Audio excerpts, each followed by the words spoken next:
예, 저번 시간에 했던 게 이제 신뷰 조작 단축키까지 했었는데 여기서 보면 단축키 같은 경우는 여러분들이 알면 할수록 작업 속도를 빠르게 만듭니다. 아마 워드 프로세서를 한 학생들도 있겠지만 이 워드 프로세서에서 단축키와 그냥 마우스를 쓰는 거는 속도 차이가 상당히 많이 나게 되는데 여러분들 생각에 워드 프로세서 단축키를 쓰는 사람과 쓰지 않는 사람 간의 워드 작업 속도는 어느 정도 속도가 차이가 날 것 같습니까? 한 몇 배 정도 차이 날 것 같아요? 한 얘기해 보세요. 몇 배? 두 배? 4배 차이 날 세 배? 4배. 네 배? 혹시 4배 이상 될 것 같은 사람? 보통 전문가 영역으로 들어가면 5배 이상 차이가 납니다. 네, 실제 속도가요. 그러다 보니까 여러분들이 이렇게 조작 단축키를 외우면 작업 속도가 훨씬 빨라지는 효과를 가지게 되거든요. 그래서 단축키를 모르고 일일이 사용을 하셔도 되지만 되도록이면 이렇게 단축키를 쓰시는 것을 권장을 하고 있습니다. 그래서 여기서 보면 물체 중심 회전을 쓸 때 이제 F키를 이용해서 누르면 중심점에 놓아서 이제 컨트롤 마우스 왼쪽 버튼을 클릭해서 드래그를 하게 되면 이게 오브젝트를 관찰할 때 쓰는 기능이고 보통은 이렇게 F를 누르는 거는 파인드라는 약자를 보통 쓰고 있습니다. 그래서 게임을 많이 한 사람들, 특히 시뮬레이션 게임들을 많이 한 사람들이 이런 툴 단축키와 비슷한 경우가 많기 때문에 기본적으로 시뮬레이션 게임들을 이제 해본 사람들이 좀 더 빠르게 적응하는 편입니다. 네, 그리고 이제 물체 표면 스냅이라고 해가지고 물체를 다른 물체 표면 위에 올리고 싶을 때 컨트롤 플러스 시프트 키 누르면 이렇게 달라붙어서 올라갈 수 있습니다. 버텍스가 역시 다 약자죠. V다 해가지고 이렇게 붙이면 합칠 수도 있습니다. 그러니까 이거 자체를 하나를 우리 영역에서는 모듈이라고 봅니다. 모듈. 이런 모듈 영역에서 이 하나하나를 전부 뭐라 부르는지 혹시 아는 사람 있습니까? 이렇게 원이든 아니면 정육면체든 이런 것들을 프로그래밍 영역에서 뭐라 부를까요? 오브젝트라고 부릅니다. 혹시 들어봤어요? 객체라고 하는 것들인데 그래서 이 객체라는 개념이 중요합니다. 객체를 붙였다 뗐다 혹은 나눴다 올렸다 내렸다 이런 모든 영역들을 사실은 컴퓨터 입장에서는 하나하나 연산해야 되는데 이것을 절차적 방식으로 쭉 내주는 방식으로 코딩을 하게 되면 사실 프로그램을 구축하는데 상당히 문제가 생기거든요. 그렇다 보니까 이거를 오브젝트화 시켜가지고 붙이고 떼고 올리고 나누고 이런 이 연산 계산들을 쉽게 할 수 있는 게 바로 오브젝트 이제 언어라고 합니다. 그래서 객체 지향 언어라고 하는데 유니티 역시 객체 지향 언어로 되어 있습니다. C# 자체도 이제 객체 지향이고요. 제가 지금 설명을 하고 있을 때 여기 있는 명령어들을 한 번씩 지금 다 해보시기 바랍니다. 저번에 했던 오브젝트 남아있죠, 오브젝트들. 그 다음에 화면 내비게이션이 있는데 게임에서 쓰이는 방식에 이제 화면 내비게이션 해가지고 이렇게 마우스 오른쪽을 클릭하고 이제 이동하면은 여기 말 그대로 FPS 게임 하듯이 이제 카메라 뷰를 바꿀 수 있습니다. 그래서 이 카메라 뷰를 바꾸는 것도 우리가 시각 쪽에서 바꾸는 거와 비슷한데 FPS 게임을 해보면 알겠죠. 혹은 레이싱 게임. 여러분들이 왜 앞으로 달리잖아요. 자동차가. 그러면 화면이 우리가 봤을 때 뒤로 넘어가죠. 그렇죠. 근데 실제로는 어떻게 처리하는지 혹시 아는 사람 있습니까? 선풍기를 빠르게 돌리면 이게 앞으로 가는 게 아니고 뒤로 보는 느낌 혹시 받은 적 있어요? 있죠. 그래서 빠른 속도가 될 경우에는 씬을 빨리 넘길수록 메모리가 올라가겠죠. 그래서 오히려 역방향으로 천천히 돌리기도 합니다. 그러면 빨리 들어갔다는 느낌을 가질 수 있거든요. 그래서 이렇게 기본적으로 3D 객체들은 카메라에 대한 트릭들을 많이 사용을 하게 되는데 이거는 컴퓨터 공학에서 연산을 조금 다르게 합니다. 기본적으로 가장 많은 디폴트적인 프레임이 몇 프레임인지 혹시 알고 있어요? 영상에서 쓰는 게임에서 사용하는 기본 프레임 몇 프레임? 게임은 60. 맞습니다. 60프레임 맞습니다. 프레임입니다. 그래서 기본적으로 60프레임 쓰는데 한때 플레이스테이션에서 잠깐 이슈가 있었던 게 뭐였냐면 퍼스널 컴퓨터 영역에서는 이 60프레임을 넘어선 경우가 많습니다. 현재는 몇 프레임가 나오고 있죠? 144 넘었죠? 맞죠? 그래서 게이밍 모니터에서 144 프레임 넘었죠? FPS 넘었죠? 근데 콘솔에서는 플레이스테이션 버전은 30프레임이 다였습니다. 하드웨어 레벨이 안 올라왔거든요. 그러다 보니 PC에게 이제 전체적으로 화면이 물리는 현상이 일어나요. 근데 이거 잘 보시면 뭐냐? 60프레임으로 만든 이유는 알고 있죠. 왜 60프레임을 기본 베이스로 잡았을까요? 사람의 눈이 제일 이질감을 그나마 덜 느끼는 프레임이 60프레임입니다. 그러면 60프레임을 넘어가면 사람의 눈이 인지를 할 수 있을까요? 없을까요? 인지를 못할 것 같아요? 할 수 있는데 약간 좀 지저분해 보일 것 같아요. 좀 더 부드러워지게 보이긴 합니다. 144를 쓰면요. 60프레임을 넘어가면 하면서 좀 더 부드럽다라는 느낌을 가질 수는 있습니다. 영화 영역에서도 마찬가지거든요. 하지만 고투자에 비해서 효율이 그렇게까지 높은 편은 아닙니다. 그렇다 보니 이렇게 이 프레임을 쓰는데 이게 근데 한 가지 문제가 있습니다. 어떤 문제가 있냐면 1초를 60번 나눴죠. 그래서 프레임이라 부르잖아요. 근데 1 나누기 60을 하게 되면 컴퓨터 연산이 계속해서 정확한 연산이 나오지 않습니다. 그렇죠? 0점 쭉 해가 계속 나오잖아요. 그래서 옛날 같은 경우는 조금 트릭을 겁니다. 여러분들이 대표적으로 했던 게임들 뭐뭐 있어요? 서든? 또? 가스 올레. 저 FPS 좋아해요. 카스 온라인이 이름 기억 안 난다. 뭐 투였더라? FPS에서 되게 유명한 게임 하프라이프 2. 하프라이프 2에서 모드로 나온 게임인데 그게 이제 독립적으로 만들어졌던 게 카스였죠. 카스 제일 잘하는 나라 어딘지 알아요? 아직까지 중국을 못 뛰어넘어요. 카스는. 아직까지 한국에서는 못 뛰어넘죠. 그래서 서든어택이나 특히 이제 서든어택 같은 경우는 프로게이머들이 CRT 쓴다는 얘기 들어보셨어요?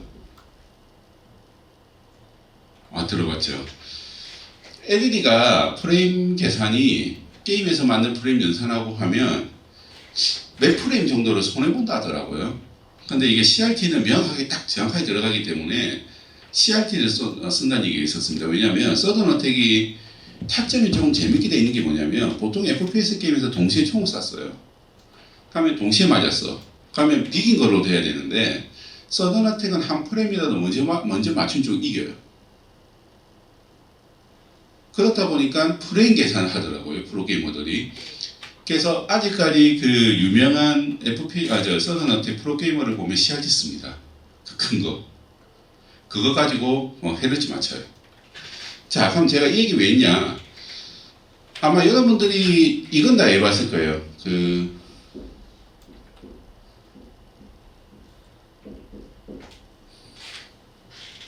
안 해본 사람. 다 1탄은 어거지도 하든 어떻게든 한국 전통 민속놀이라고 어떻게든 하게 되죠. 그렇죠? 얘가 혹시 몇 프레임인지 아는 사람 있습니까? 스타크래프트 1 하다 보면 뭔가 유난히 명령 좀 잘 안 듣죠. 버벅거리거나. 그건 느꼈을 거예요.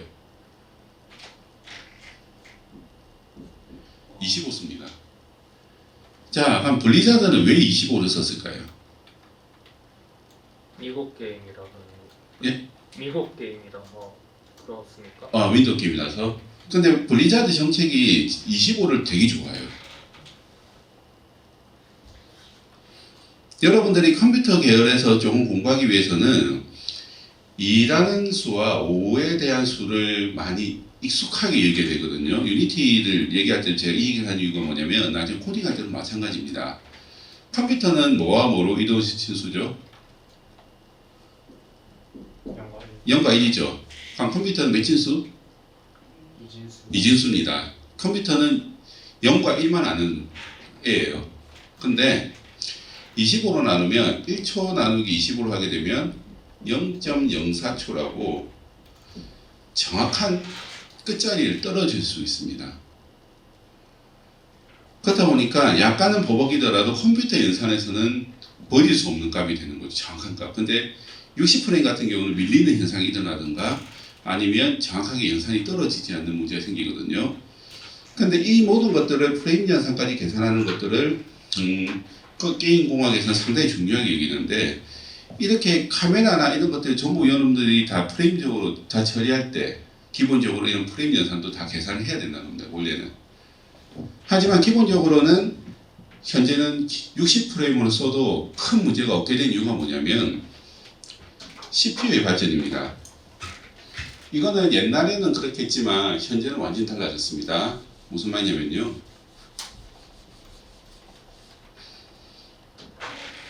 여러분들 집에 컴퓨터 몇 기가 정도 돼요? CPU 속도? 3.0? 혹시 2.4 쓰시는 분? 3.0 거의 쓰죠?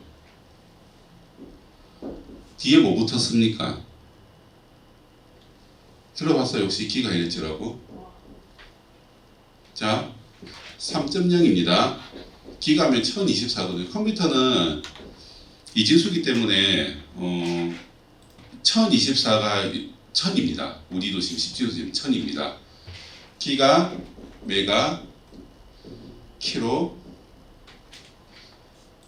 요 계산식이 1초에 진동하는 수입니다.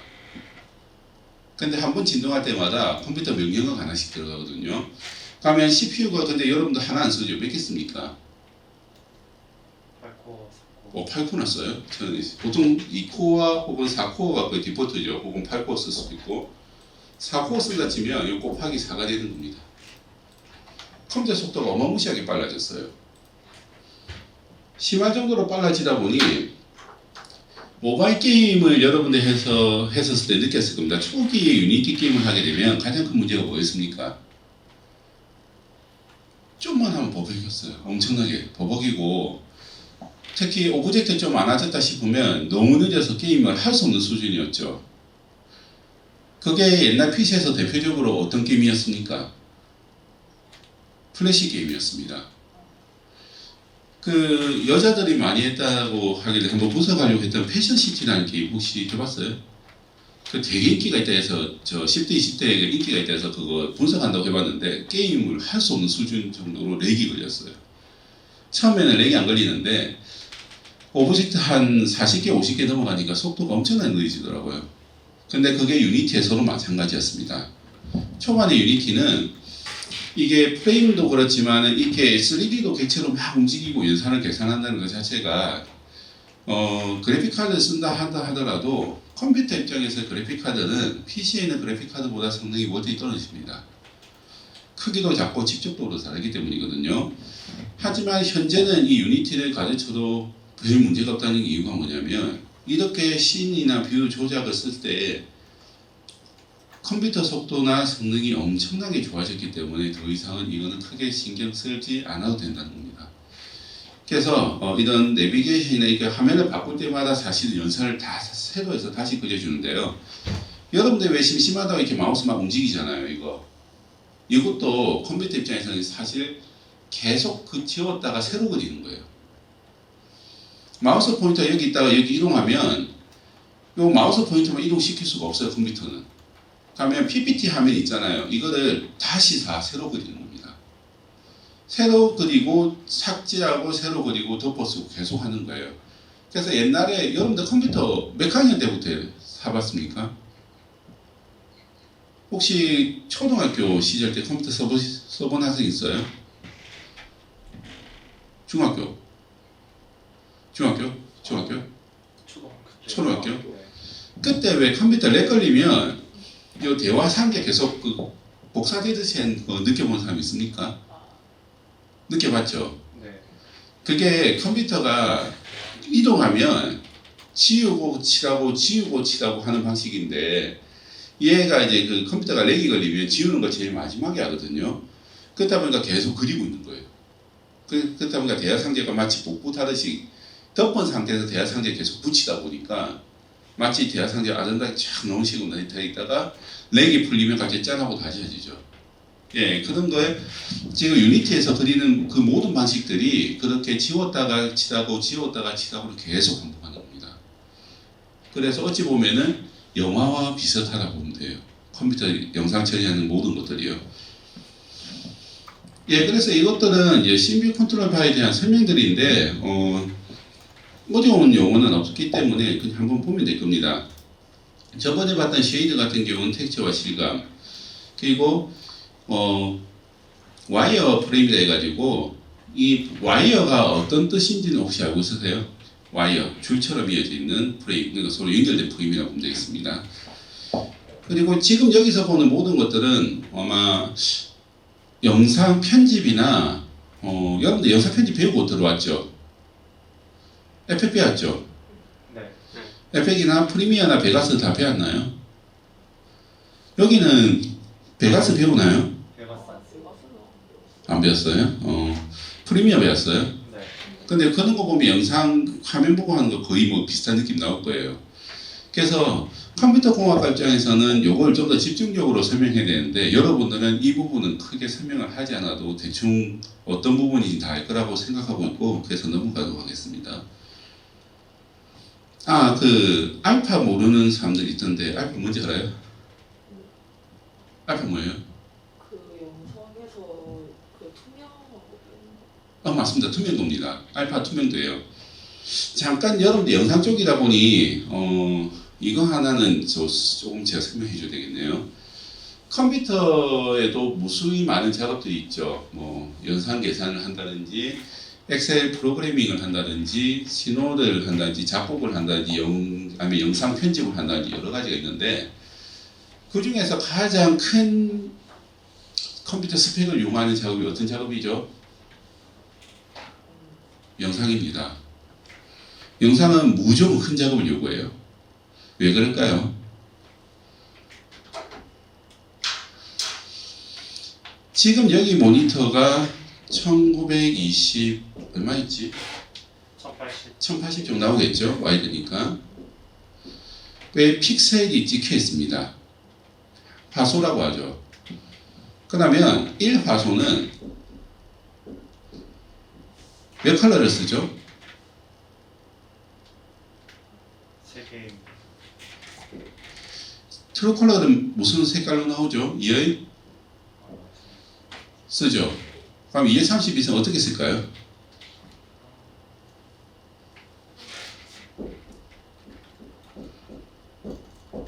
RGBA를 씁니다. 자, 이걸 다시 보면 2의 8승, 2의 8승, 2의 8승, 투명도 2의 8만큼 쪼개고 이걸 다시 2의 8승은 몇 개죠? 256개죠. 그러면 레드를 256등분으로 나누고 그린을 256, 블루를 256, 투명도를 256을 해서 이거 픽셀 값을 조합하는 방식으로 되어 있습니다.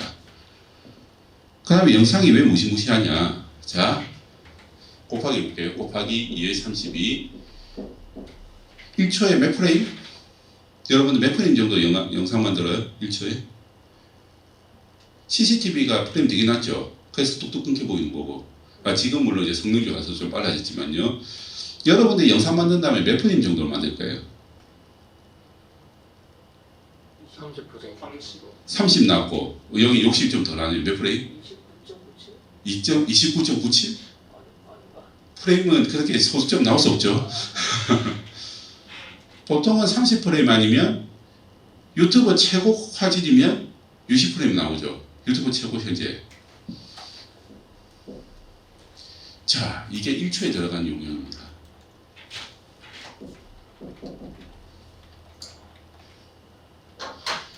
그러면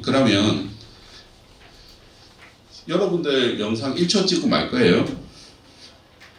자, 어제 잠깐 봤던 영상에서 이게 만약에 2분만 해도 곱하기 120이 되는 거예요. 영상을 편집하고 만드는데 얼마나 무시무시한 용량이 드는지 알 겁니다. 이 정도면. 그래서 코덱 들어봤죠? 코덱. 네. 코덱이 정확하게 뭡니까? 여러분들 영상 만들면 원본을 뭐로 부릅니까? 원본 파일을. 완전 압축 없이 만든 영상을 보통 뭘로 부르죠? 뒤에 확장자. 참고로 사운드는 웨이브로 하거든요. 이건 봤죠? 네. 그럼 영상은 뭐예요? MP4나 MP4도 사실은 포맷이 안 된 거죠. 모바일 레벨에서. 제가 알기로는 AVI 아니었나요? 그게 이름이 하나 있었는데 기억이 안 나네. 한 번 해가지고 하면은 그 기가 단위 나온 거 있었는데 제가 기억이 안 나는데 그거를 MOV 무브 파일. 맞아. 요거를 그 MPG나 MP4나 혹은 영상 뭐 있죠? H 네?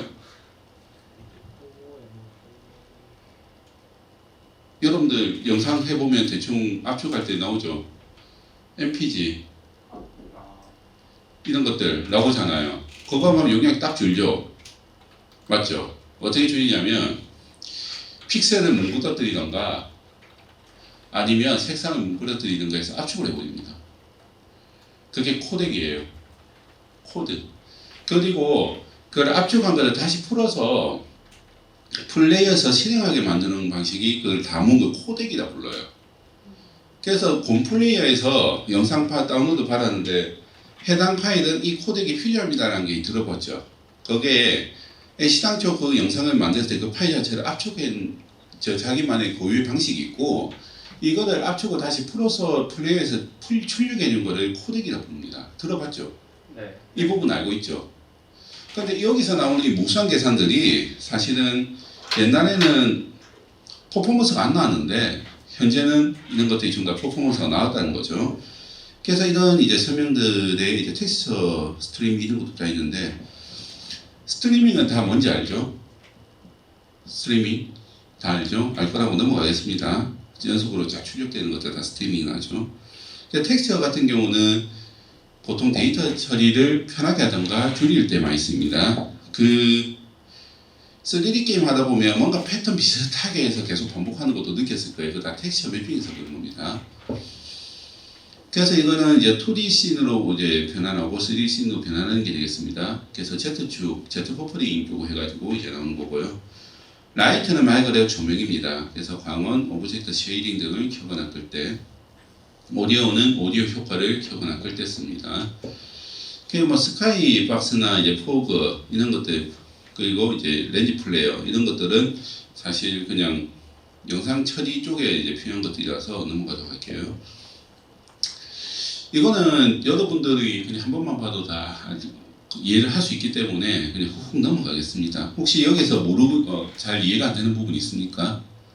거의 다 해봤을 거라고 보는데요. 영상은 여러분들 콘텐츠 쪽이라서 디지털 융합 쪽이면 어떤 걸 얘기하는지 다 알 거라고 믿고 다 넘어가겠습니다. 그래서 아마 이것도 기본 내부적으로 다 되어 있을 건데 게임 뷰 같은 경우는 설치되어 있는 카메라를 통해서 보이는 장면이 나타나는 게 최종적으로 빌드돼 가지고 이 화질 보이는데요. 요거 잘 보면 이 나무 같은 거 있잖아요. 게임 해봤을 때 느꼈는지 모르겠지만 이 나무 같은 거 경우도 사실은 페이크를 많이 쓰는 거 혹시 알고 있습니까? 나무 같은 거 페이크 어떻게 생각하십니까? 이런 나무 같은 거? 같은 나무인데 각도랑 방향만 바뀌어서 네, 이 차원으로 이 2D 이미지를 만들어 놓고요. 어느 각도에 보듯이 그 이미지가 그냥 돌아가듯이 보여요. 눈사람 알죠? 눈사람 보면 어느 각도에 보듯이 눈사람이 똑같은 표면 보이잖아요. 그런 것처럼 나무도 그렇게 보통 많이 처리를 합니다. 그래서 뭔가 멀리서 보면 되게 미려한데 가까이서 보면 뭔가 희미하게 보이는 대부분의 그 기술들이 그게 용량을 줄이기 위해서 만든 것들이 대부분이죠. 자, 그래서 이런 플레이 모드는 이제 영상을 만들 때 씬 같은 거 나올 때 이제 출력하는 거고요. 그래서 뷰 컨트롤 바가 있는데 일단 잠시 끊었다가 수업을 진행하도록 하겠습니다. 자, 그래서 이 플레이보드를 보면 실제로 이거를 다른 게임이나 혹은 이제 화면에서는 기본적으로 타임이라는 개념이 들어오는데 유니티에서는 이거를 플레이, 스톱, 이런 펄스 이런 레벨로 이제 만들어놨습니다. 그러다 보니까 여기 플레이 모드를 클릭하면 지금까지 제작한 게임이나 혹은 영상 등을 실행할 수 있게 되는데요. 보통 이거를 다른 게임들은 타이머나 이렇게 걸어가지고 강제적으로 만든 반면에 플래시에서는 이거를 이제 마치 그 영화를 만들거나 혹은 씬이 바뀐다 이런 거 있죠. 막이 한번 내려갔다 올라가 연극처럼 만들 수 있다는 레벨이 바로 플레이 모드가 되겠습니다. 그래서 하다가 일시적으로 중지할 수도 있고요. 실제 이 기능이 다른 게임들은 없습니다. 실제로 일반적으로 우리가 일반 프로그래밍으로 만들게 되면 이런 기능을 넣을 수는 있으나 사실 선호하지는 않습니다. 근데 플래시 게임 자체에서 이제 테스트 버전이나 혹은 이제 잠시 멈추거나 이런 활성화가 있을 수 있기 때문에 만들어 놨고요. 그래서 디스플레이에서 보면 여기 보면 스케일을 해가지고 이런 이제 크기도 만들 수 있고 이제 전체적인 시간도 바꿀 수 있고 여러 가지 작업도 할 수 있는데 주의할 점이 뭐냐면 매테리얼을 바꾸는거나 이렇게 창 안에 이제 데이터와 관련된 작업하면 당연히 흘러가는 시간이다 보니 원래대로 이제 복귀가 안 된다는 점은 주의를 해야 됩니다. 그래서 이걸 해보는 뷰 컨트롤 바가 여기 있는데요. 여기 디스플레이와 이제 에스펙트 그리고 이제 로우 이제 레솔루션이나 이런 것들 보면 대부분 이제 카메라가 있는 경우 카메라를 여러 가지 선택하기도 합니다. 여러분들이 게임을 볼 때 2D나 2.5D 혹시 들어봤어요? 2.5D? 3D면 3D지 왜 2.5D가 어디냐 할 수 있을 건데 실제로 2.5D가 있는 거 알고 있으세요? 마비노기 해봤습니까? 해봤어요? 네. 마비노기 처음에 틸코밀에서 덤바튼 갈 때 기억나요? 덤바튼에 성격탑 있잖아요. 근데 이게 자 마비노기는 2D입니까? 3D입니까? 3D죠. 근데 사실은 초기 버전은 2.5D였습니다.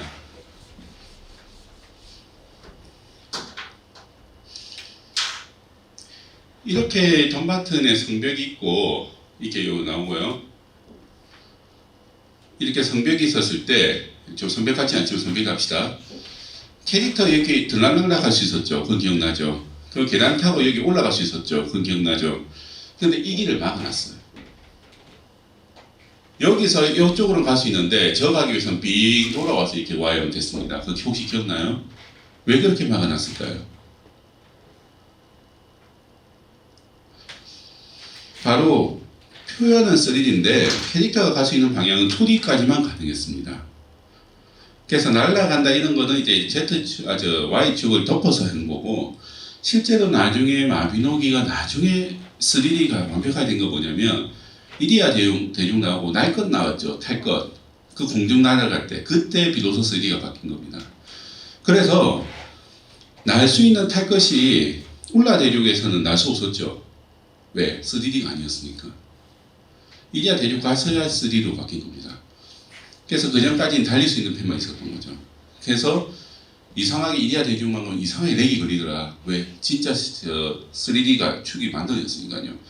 그래서 그런 카메라나 이런 것도 여기 뷰 컨트롤 바라 보면 되겠습니다. 그런 카메라도 마비노기 입장에서는 이제 확대하고 축소할 수 있었지만 단점이 있었죠. 그 카메라 시점이 어느 정도 한계가 있었죠. 돌긴 돌아도 위하고 아래는 좀 힘들었죠.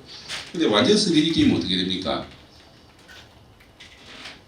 캐릭터가 완전히 어느 방향에서도 볼 수 있었던 거죠. 그래서 이런 개념들이 바로 이제 디스플레이라고 보면 되고요. 여기는 나오는 이제 V싱크 있는데 이제 수직 동기화 기능이 있습니다. 이거 같은 경우는 여기 있는 화면 주사율하고 그래픽 카드의 갱신 주기를 일치시켜서 좀 더 빠르게 나올 수 있고 그 옛날 그 모니터 같은 경우는 주파율이 안 맞으면 실제로 모니터 화면이 나오지 않는 경우는 많았거든요. 근데 현재는 뭐 그 정도까지는 아니고 주사율 맞추는 정도가 됩니다. 스케일 같은 경우도 이제 보면 화면을 이제 확대하고 축소할 수 있는데 3D는 아닌데 2D인데 마치 3D처럼 보이게 하는 가장 많은 방법이 뭐냐면 쿼터뷰입니다. 쿼터뷰 레벨에서 확대를 하면 딱딱 확대가 되는데 이게 부드럽게 확대가 되는 게 아니고 왜 턱턱턱 걸리듯이 확대하잖아요. 그거를 어떻게 만드냐면 시간 레벨에서 약간의 사기성을 띱니다. x1, x2, x4를 만들고 얘가 크기가 뭐 만약에 지 크기가 이렇게 돼 있었다면 이렇게 하나 있다면 얘는 여기에 밖에 이렇게 크기를 미리미리 만들어 놓는 겁니다. 얘는 좀 더 작게 반대로 마찬가지 그런 식으로 해서 이미지 교체를 해버립니다. 그렇다 보니까 나 이거 곱하기 3이 좋은데 한다고 될 일도 아니고 나 곱하기 8 하고 싶어 해도 될 일이 아닙니다. 왜? 해당 이미지 파일이었기 때문이죠. 그래서 이런 게임들은 대부분 어디서 많이 쓰이느냐 심시티나 이런 쪽에서 다 이런 방식을 씁니다. 그래서 심시티 같은 경우는 확대가 3개밖에 안 되죠. 그러다가 심시티 아마 4에서 잠깐 3D도 그게 완전 3D도 하려고 했으나 연산량이 너무나도 어마무시한 탓에 결국에는 2.5G로 가겠다라는 커트뷰로만 놓고 그렇게 갔던 개념이기도 하고 옛날 게임들 보면 그래서 시야도 보면 90도로 막 바뀐다든지 그런 거 많이 봤죠. 그런 것들 대부분이 2D입니다. 하지만 3D 같은 경우는 이 카메라가 어디서든 보이되기 때문에 그런 이제 레벨이나 스케일이 자유롭다는 거죠. 이거는 게임 쪽뿐만 아니고 영상 쪽도 마찬가지고 상당히 큰 효과를 불러왔습니다. 스케일을 바꿀 수 있다는 건 엄청난 거예요. 왜냐하면 여러분들이 하나의 이런 과자라고 할까요? 이런 과자가 있다 합시다. 근데 요것보다 뭔가 더 맛있어 보이고 더 양이 풍부해 보이고 싶은 과자를 만들고 싶어요. 이미지를 만들고 싶어요. 그러면 기존에는 어떻게 됐습니까? 이거를 늘려서 다시 만들어야죠. 이미지를 다시 뽑아야 되거든요. 이제 3D로 넘어오면서 얘 그냥 스케일만 키우면 돼요. 그러다 보니 그놈의 스케일 때문에 캐릭터나 보스가 점점 커지게 된 대표적인 게임이 와우입니다. 나중에 되면 와우 보스가 거의 너무 커져서 거의 유저들은 거의 보지 않는 이제 수준까지 가는데 어쨌든 이 스케일이라는 레벨이 풀리게 되면 구현할 수 있는 게 훨씬 더 많아진다는 장점이 있습니다. 이거는 2D에서는 거의 불가능에 가깝다고 보시면 돼요. 만들 수는 있으나 픽셀이 다 깨져버립니다. 그리고 이제 맥시마이즈 온 플레이 같은 경우는 이렇게 전체 화면을 플레이 화면으로 바꿀 수 있다 되어 있는데 이것도 사실 많이 큰 겁니다. 특히 도트 게임으로 제일 유명한 게임이 뭐였죠? 한국에서 도트 게임으로 제일 유명한 게임. 라바. 예? 라바이모. 레바이모? 그럼 플래시라서 도트 아니에요. 플래시는 아까처럼 스케일 레벨로 되어 있습니다. 그래서 그걸 벡터 방식이라고 부르거든요. 근데 레바이모에 영향을 준 게임입니다. 네, 던파 맞습니다. 던파가 돼서 600, 480하고 800, 600밖에 안 됐어요. 초기에. 그 이상 화면이 나올 수가 없었어요. 전체 화면을 해도 그 모니터에 맞게 나왔거든요. 그 해상도만. 근데 그거는 지금도 마찬가지죠. 던파가. 해상도가 딱딱딱 정해져 있고 심지어는 창으로 만들면 창을 초소 확대가 안 될 거예요. 그 해상도에 맞게만 딱 맞춰서 나옵니다. 그게 2D의 한계예요. 그렇다 보니 던파 같은 경우는 스케일 같은 경우를 또 3D로 해서 아예 요 3D 이제 나오는 이제 이펙트들을 아주 그냥 떡칠해 버립니다. 그렇게 해서 이제 크고 작게 만드는 거예요. 그래서 스케일 이펙트는 스케일은 이펙트로 만들어서 3D고요. 실제로 움직이는 캐릭터는 2D예요. 그래서 그렇게 보통 만드는 게 이제 지금 현재 게임들이고요.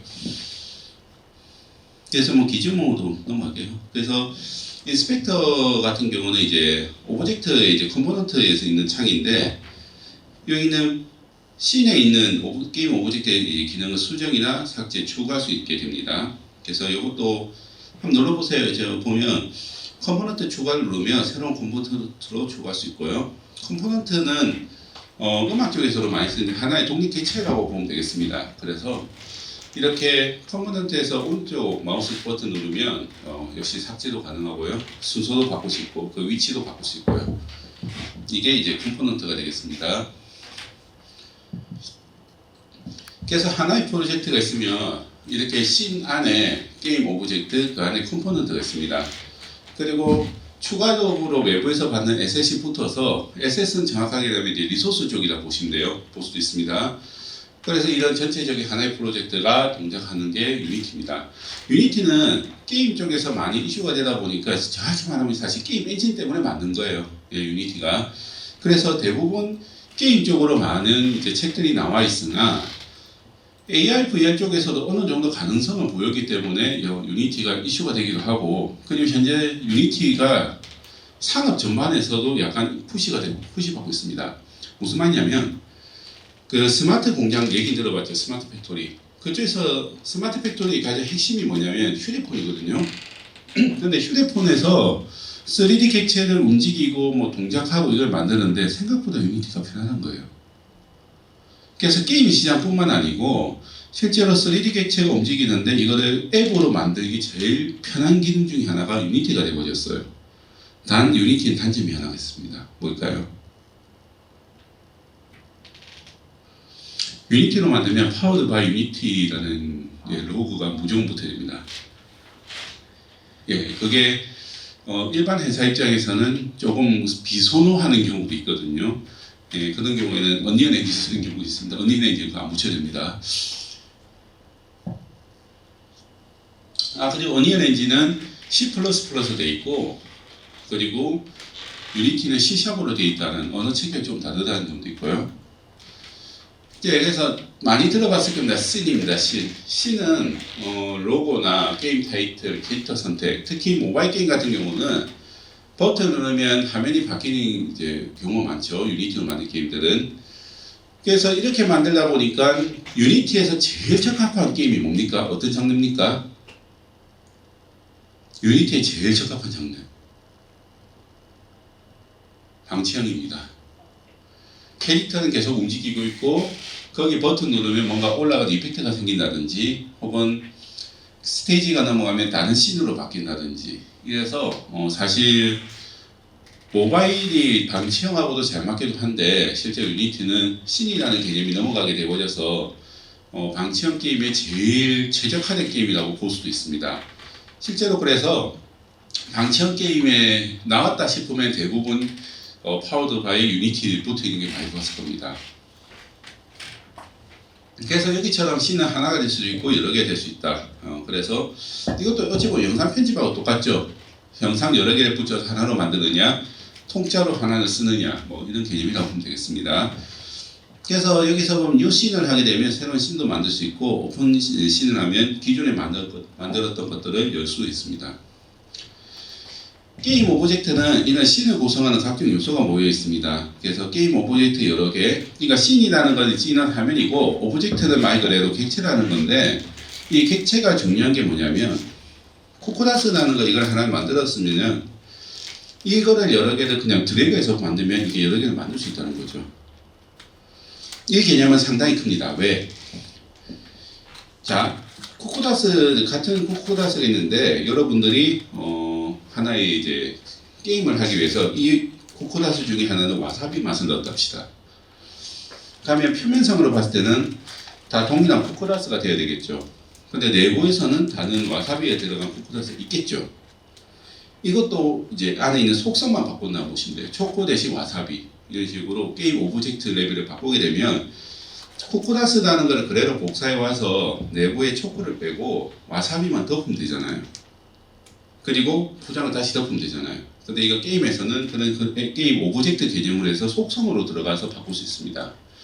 즉 하나의 오브젝트를 하나 만들면 복사해서 사용하기 너무 편해진다는 거고, 그 복사된 오브젝트들이 융합돼서 같이 연결되는 게 아니라 각각의 객체를 또 가집니다.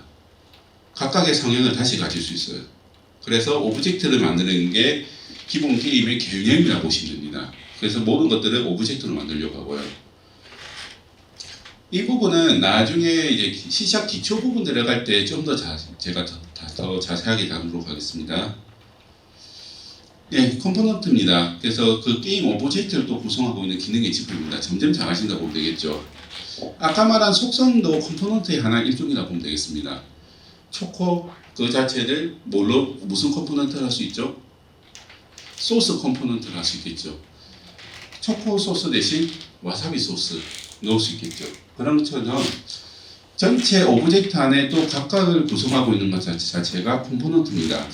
그럼 코코다스는 어떤 컴포넌트가 있습니까? 아까 소스 컴포넌트, 포장 컴포넌트 뭐 이런 것도 있을 거고요, 맞죠? 그리고 이제 이 뭘로 구웠을까요? 그 밀가루로 구웠나? 밀가루로 구웠다면 그거 말고 쌀로 구울 수도 있겠죠. 이런 것들이 하나의 객체를 또 가지는 것들이 바로 컴포넌트가 되겠습니다. 그래서 여기 보면 아까 봤던 인스펙터 창이 나오고 각각의 모든 속성들을 표현할 수 있는 이 창들을 띄울 수 있고 수정을 할 수 있는 게 되겠습니다.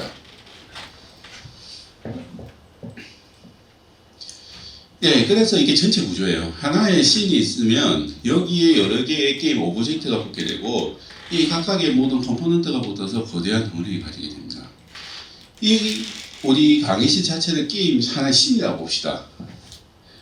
그러면 얘도 하나의 뭐가 될 수 있죠?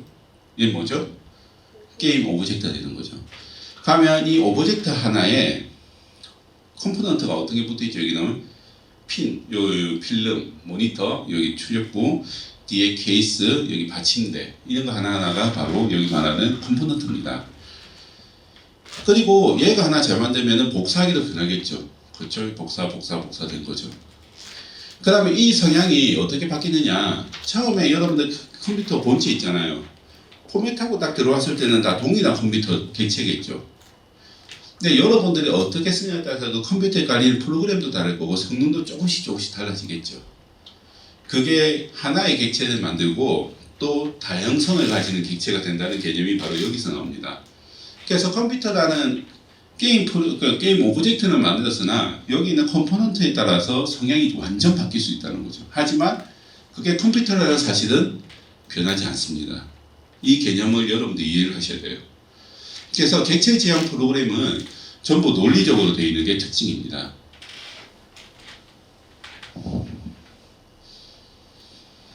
예, 그리고 드디어 에셋이 나왔습니다. 이 에셋 같은 경우는 씬을 구성하는 데 사용하는 모든 리소스라고 보면 되겠습니다. 그냥 리소스 개념을 그냥 여기서는 에셋이라고 사용하고 있는데 에셋 스토어라고 이 에셋들을 모아놓은 것을 구매할 수 있는 공간도 있습니다. 그래서 여기서 보면 모델링, 텍스처, 오디오, 애니메이션, 동영상, 텍스트, 폰트, 쉐이더, 스크립트 등 모든 그 존재하는 다 리소스들. 프로그래밍에 관련되지 않은 모든 나머지 이제 자원들을 통칭하는 것들을 에셋이라고 부르고 있습니다. 그래서 에셋은 프로젝트 창의 에셋 폴더 하위에 위치하고 있고 여기에 어떤 에셋을 쓰느냐에 따라서 여러 가지 쓸 수 있는 거죠. 그리고 메타 파일입니다. 사실 메타 파일은 컴퓨터 쪽에서 먼저 쓰이던 용어인데 어떠한 정보를 담고 있는 것을 메타라고 부릅니다. 어떠한 정보나 중요 내용들을 담고 있는 것들, 그거를 설정 정보들을 메타라고 부릅니다. 메타.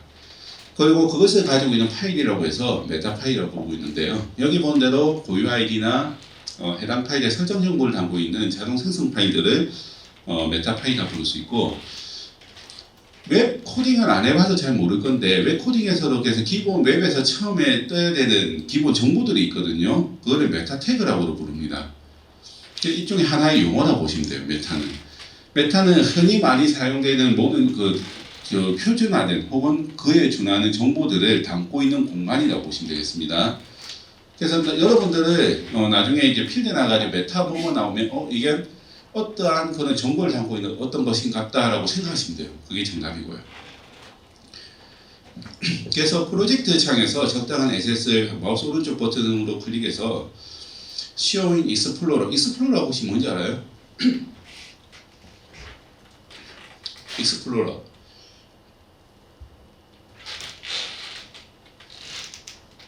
여러분들 인터넷 익스플로러가 무슨 뜻인지 혹시 알고 있습니까? 마이크로소프트사에서 만든 익스플로러. 탐험가라는 뜻이 있습니다. 그러면 탐험은 어떤 의미를 가지고 있습니까? 탐험. 미지의 무언가에서 새로운 것을 발견하는 사람들이죠. 혹은 그에 준하는 것들이죠. 그래서 이거는 여기서 보면 어찌 보면 좀 말장난인 것 같긴 한데 시온 익스플로러를 하게 되면 실제로 그런 탐험에 준하는 뭔가를 내부에 있는 것들을 보여달라, 이런 정보에 있는 것들을 보여달라는 뜻이 되겠습니다. 예, 패키지는 많이 들어봤을 겁니다. 패키지는 zip이라는 파일하고 비슷한데 그냥 전체적으로 실행할 수 있는 덩어리라 보시면 되겠습니다. 아주 심플하게 본다면 여러분들 윈도우즈에서 실행파일 할 때 exe 누르죠. 근데 exe를 하나로 만들었다 보시면 돼요. 혹은 여러 가지 파일 같은 경우 상대방에게 보낼 때 뭘로 보내죠? 압축해서 보통 보내죠. 그렇죠? 혹시 한 18,000개 되는 파일 하나하나 보낸 사람 있습니까? 없겠죠. 실제로 그런 일이 한번 있었습니다. 윈도우즈 XP 알아요? 윈도우 XP? 7 이전에 나온 이거 일본에서 윈도우즈 XP를 마이크로소프트사에서 구매를 했는데 CD로 받지 않겠다라고 한 거예요. 그리고 인터넷이 잘 안 되기 때문에 실행 파일조차 인터넷에서 다운로드 받을 수 없다. 플로피 디스크도 달라라고 얘기해 봅니다. 거의 200장에 달하는 플로피 디스크도 윈도우즈 XP가 까져서 왔습니다. 세팅 파일이요. 더 웃긴 건 뭐였냐면 58번이 고장났어요. 그럼 58번 다시 구워야 되는데 그쪽에서는 보내고 그 파일을 지워버린 거예요. 그래서 다시 이제 구워서 보냈다는 그 사건이 하나 있는데요. 사실 그렇게 되면은 좀 골치 아픈 양이죠. 어쨌든 그 파일을 보내는 것도 이쪽에 패키지라고 보면 되겠습니다. 그리고 플러그인 나왔습니다. 플러그인하고 애드온의 차이점 제가 저번 시간에 얘기했었죠. 그래서 플러그인 설치 위한 유니티 패키지 같은 경우도 이제 받을 수 있는 거고요. 여기 보면 SS스토어도 최근에는 패키지 매니저로 통합됐기 때문에 SS스토어는 사라졌다 보면 되겠습니다. 그래서 패키지 플로우로 이름이 바뀌었다네요. 그리고 커스텀 패키지라 해가지고 직접 만들 수 있는 패키지가 되겠습니다. 이 부분은 나중에 유니티도 유니티지만 잠깐 제가 C샵을 한번 다룰 겁니다. 그때 조금 더 편하게 할 수 있을 겁니다. 자, 지금부터는 좀 실습입니다. 스테스토어의 SS 패키지를 다운로드 받으십시오. 여기 보면 또 말장난하죠. 아까는 뭐라고 했습니까? 분명히 패키지 플로우라고 스토어로 했는데 갑자기 SS 스토어라고 이름 바뀌죠. 그래서 여기 가가지고 SS 패키지 다운로드 받으면 됩니다. 툴바에서 SS 스토어를 열거나 컨트롤 9를 누르면 자동으로 뜹니다. 그 다음에 스페이스 러버 카이를 검색해서 다운로드 받아보세요. 그 다음에 만약에 없으면 다른 무조 3D 오브젝트 SS를 아무거나 하나 다운로드 받으셔도 되는데 아마 캐리 그냥 다운로드 받아질 겁니다. 지금 다운로드 받고 있나요? 다운로드하는 버튼을 클릭하면 이제 다운로드가 다 된 다음에 임포트가 이제 뭐냐면 수입이라고 보면 됩니다. 보낸다 보시면 되겠습니다. 그래서 받아서 가지고 온다는 뜻이죠. 임포트. 그래서 이렇게 SS 스토어를 다운로드하면 임포트를 하게 되면 임포스터 알아요? 임포스터 혹시 몰라요? 물론 게임에 나오는 어몽어스 안 해봤나? 다들 왕따네요. 네, 그냥 슬픈 얘기는 다음에 하도록 합시다. 네, 그래서 임포트 같은 경우는 이렇게 패키지를 이제 받아서 그 패키지를 포함하겠다는 뜻입니다. 정식 용어는 수입입니다. 익스포트는 수출입니다. 그래서 임포트를 한다는 뜻은 수입을 해서 우리 걸로 만들겠다는 뜻이에요. 실제로 수입하고 똑같은 뜻이죠. 수출은 내가 가지고 있는 것을 단쪽에 배포하겠다는 뜻입니다. 그래서 임포트를 클릭하면 패키지가 이렇게 압축이 풀리고 폴더와 파일 구조를 볼 수 있는 창이 뜨게 되는데 여기서 다시 아래쪽 임포트 클릭해서 프로젝트를 불러들이면 이렇게 가지고 올 수 있습니다. 그 다음에 다운로드한 로봇을 씬에 이렇게 드래그해서 하면 이렇게 만들어져요. 그래서 여기 일단 추가까지 한번 해보시기 바랍니다. 커스텀 패키지 같은 경우는 다른 프로젝트 SS를 옮길 때 이제 사용하는 게 되겠는데요. 프로젝트 창에서 내보내기를 할 오브젝트를 이렇게 선택한 다음에 마우스 오른쪽 버튼 클릭해서 익스포트 패키지를 하게 되면 말 그대로 패키지를 수출한다는 뜻입니다. 즉 다른 쪽에서 사용할 수 있도록 배포한다는 뜻이 되겠죠.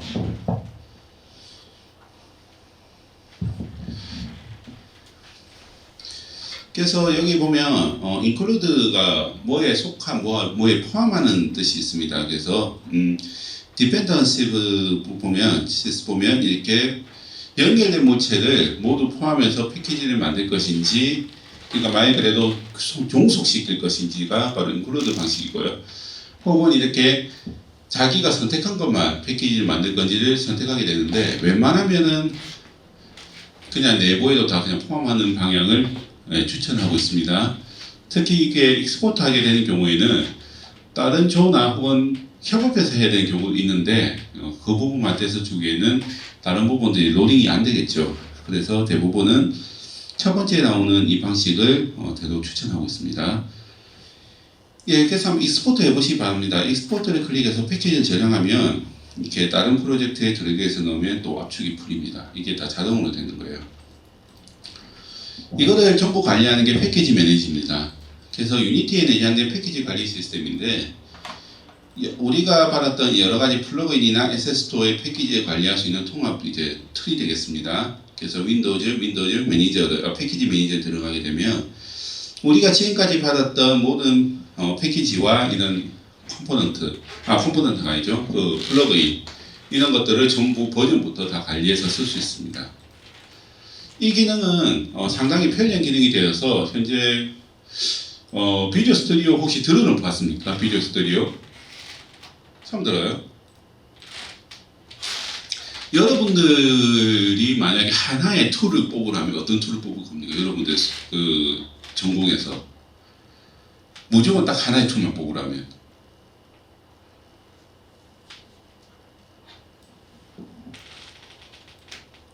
최소한 몇 개는 뽑아줘야 돼요. 어떤 거 뽑을 수 있습니까? 하나만 딱 뽑으라고 하면 어떤 거? 저는 애프터 이펙트. 에펙, 프리미엄 다 필요 없대요. 저는 혼자서 할 수 있다고. 비주얼 스튜디오는 애프터 이펙트 프리미어를 합친 툴입니다. 우리 컴퓨터공학에서는요. 요거 하나만 있으면 모든 게 다 돼요.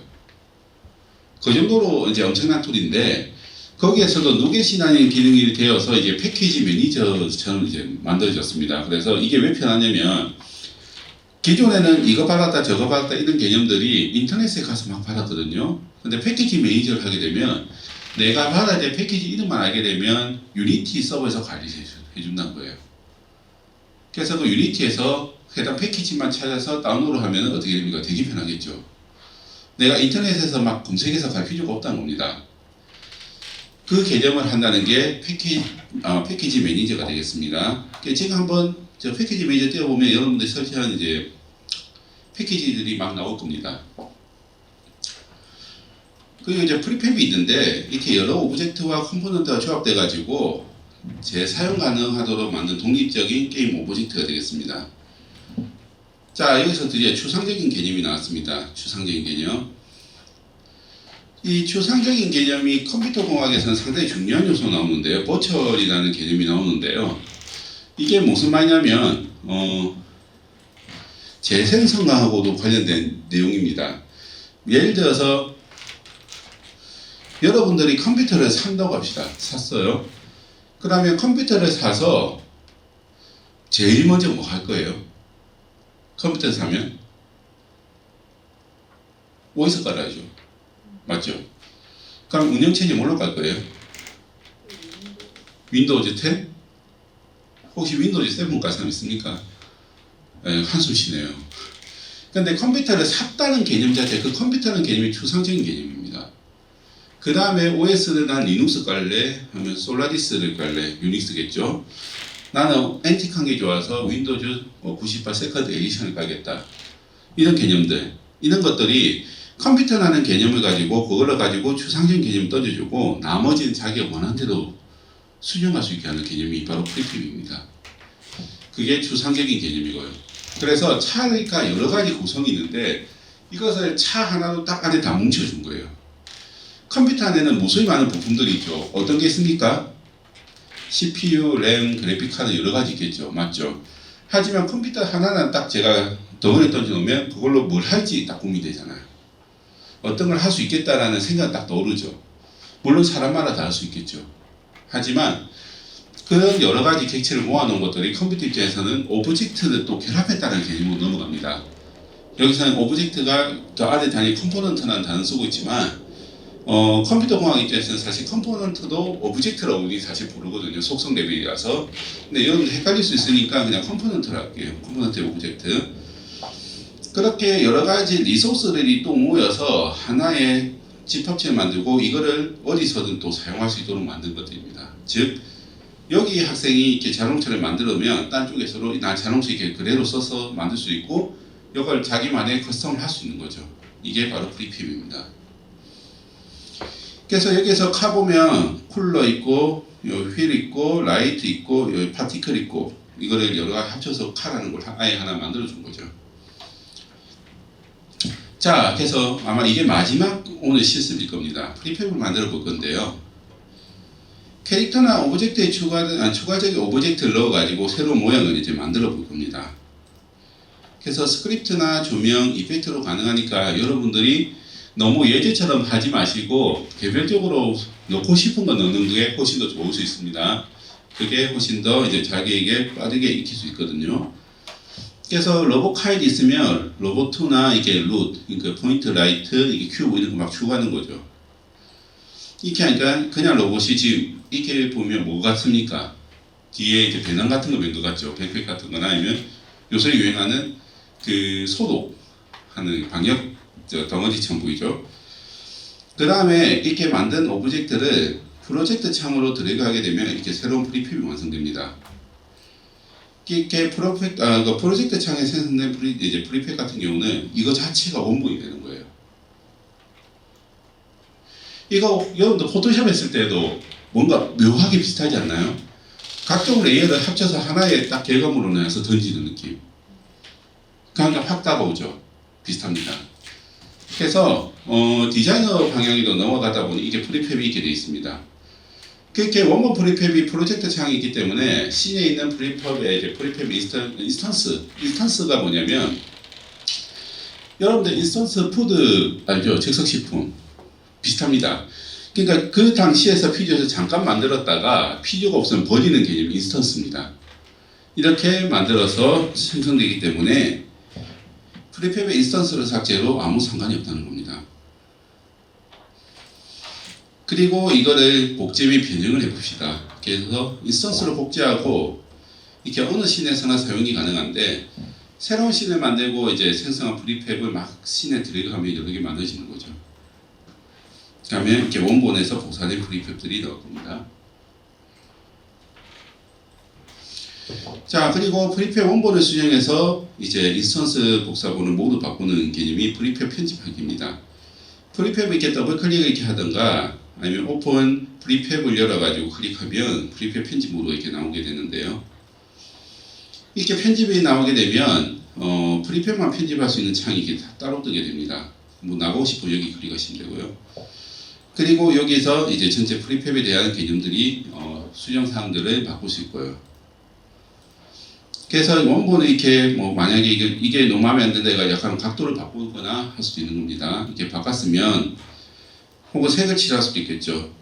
나가면 복제된 프리팹들이 전부 일괄 적용됩니다. 가면 위에 보면 다시 색깔이 바뀌었죠. 빨간색에서 파란색으로 바꾸니까 싹 다 한 번에 파란색으로 바뀌는 거죠. 이건 상당히 편한 기능이죠. 하지만 단점도 있겠죠. 뭡니까? 얘만 파란색 하고 싶다. 얘만 파란색 하고 싶다. 그럼 어떻게 됩니까? 프리팹을 손대면 안 되고 해당 오브젝트를 따로 받아서 별도로 추가해야 됩니다. 예, 그 방향이 좀 다릅니다. 근데 이거는 상당히 효율적인 방법입니다. 왜? 대장 하나에다가 쫄따구 여러 명 있으면 예, 쫄따구 하나 만들 저거 모양 같은 거 잘못됐다. 하나하나 바꿀 필요가 없다는 거죠. 하나 바꾸면 일괄적으로 다 바뀐다는 거죠. 이거는 그래서 장점이 있으면서 단점이 있는데 개인적으로는 장점이 훨씬 더 크다라고 평가를 하고 있습니다.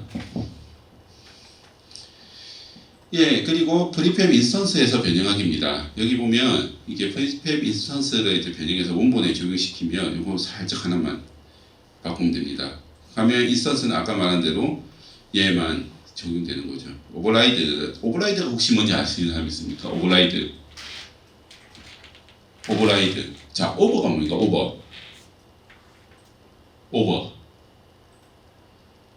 오버한다. 넘치다, 넘어서다. 라이드.